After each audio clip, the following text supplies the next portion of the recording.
டேட்டிங்னு சொல்லிட்டு ஹேட்டிங் காண்ற இல்லடா டேய் 10 பொண்ணுங்களை கரெக்ட் பண்ணி கொடுத்து ஒண்ணுமே பண்ணாம திருப்பி அனுப்பிருக்க அந்த பாவமே உன்னை சும்மா விட தெரிஞ்சுக்க டேய் மரியாதை கதவு தரடா இல்லனா அடி வாங்குவே போடா தரக்க மாட்டேன் என்னடா நியாயம் அதெல்லாம் வைத்த பொழப்ப பத்தி பேசினா அட்வென்ச்சர் தான் பெருசுங்கற சரி வைத்த கீழ இருக்கிறத பத்தி பேசினா கல்ச்சர் தான் பெருசுங்கற ஒண்ணே ஒண்ணு மட்டும் சொல்றேன் கேட்டுக்க இப்போலாம் இங்க மட்டும் இல்ல நம்ம ஊர்ல கூட இதான் ட்ரெண்ட் எதுடா ட்ரெண்ட் ஒரு பொண்ணை உடனே பார்த்து உடனே பேசி உடனே எல்லாத்தையும் முடிச்சணுமா வேணாம்பா நீ பொறுமையாவே இரு அவசரமே பற்றாத 60 வயசுல லவ் பண்ணி 80 வயசுல கல்யாணம் பண்ணி அப்புறம் நைட்ல பெட்ல உட்காந்துட்டு பராக்கு பாரு ஏண்டா வாழ்க்கையில செக்ஸை தவிர வேற எதுவுமே இல்லையாடா டேட்டிங்கும் மெயின்டிங்கும் நடுவில் லிவிங்னு ஒன்று இருக்கு உன் வாழ்க்கையில எல்லா விஷயத்தையும் அந்த பொண்ணு கூட தான் ஷேர் பண்ணிக்க போற முதல்ல அவளை ரெஸ்பெக்ட் பண்ண கத்துக்கோ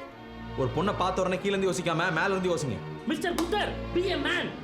என்னடா மேனு பாக்குற எல்லா பொண்ணு கூட செக்ஸ் வச்சுக்கிறதா மேனா டேய் இதை பாரு இனிமே இந்த விஷயத்தை நான் ஃபோர்ஸ் பண்ணாத லவ் எல்லாம் தானா வரணும் ஃபோர்ஸ் பண்ணி கன்வின்ஸ் பண்ணி வர வைக்க முடியாது ஐயோ டேய் கொஞ்சமாச்சும் லாஜிக்கலா யோசிடா இப்படியே நீ பேசி பேசி கடைசி வரலையும் தனியாவே இருக்க போறியா நான் ஏன்டா தனியா இருக்கணும்